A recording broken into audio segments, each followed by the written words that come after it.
Le foot, c'est le retour de la Ligue 1 ce soir. Lyon affronte Ajaccio pour cette première journée. Coup d'envoi à 21h. C'est un match évidemment à suivre sur RMC. Un objectif pour cette saison, des stades apaisés. RMC vous dévoile ce matin le plan d'attaque de la Ligue de football. Nicolas Pelletier, les derniers mois avaient été marqués par des violences dans les tribunes.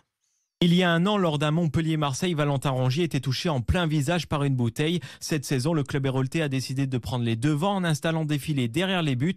Pierre-Marie Grappin, responsable de la sécurité du club. C'est un filet qui est à petite maille, qui est notamment destiné à empêcher le jet des briquets, parce que nous avons une quantité invraisemblable à chaque match. Les briquets pourront encore entrer dans les stades cette saison. Les bouteilles d'eau, elles seront en revanche interdites. Autre nouveauté, un policier référent chargé de faire le lien entre les autorités et les fans.